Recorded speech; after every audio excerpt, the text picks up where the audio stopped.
По повод 3 декември, светскиот ден на лицата со посебни потреби, а како дел од новиот прекуграничен проект меѓу Република Македонија и Бугарија, представници од општина Крива Паланка деновиве присуствуваа на средбата која што се одржа во просториите на североисточниот плански регион во Куманово.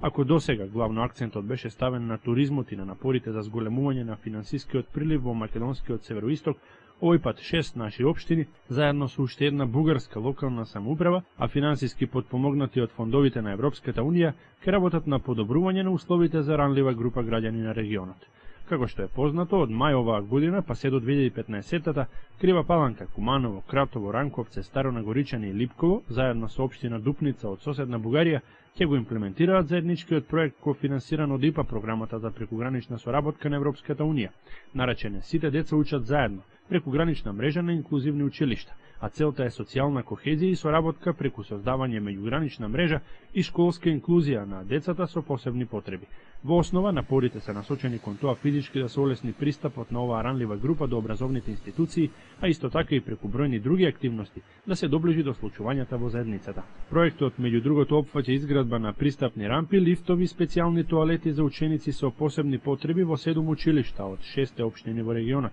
Градежните активности опфатени во проектот го вклучуваат Кривопаланечкото основно општинско училиште Јоаким Крчовски, кумановските Толизор Думис и Бајрам Шабани, Кочорацин од Кратово, Христијан Тодоровски Карпош во Ранковце, Светозар Марковиќ од Старона Горичани и Дитура во Липково. Освен инфраструктура, проектната активност опфаќа јавна кампања, како и јакнење на капацитетите на наставниот кадар од училиштата од двата региона, на Македонија и на Бугарија. Вредноста на проектот е безмалку $500,000 евра, а целните групи се основните училишта, жителите како институциите кои работат во оваа дејност во меѓуграничниот регион, кој заедно има вкупно околу 230,000 жители.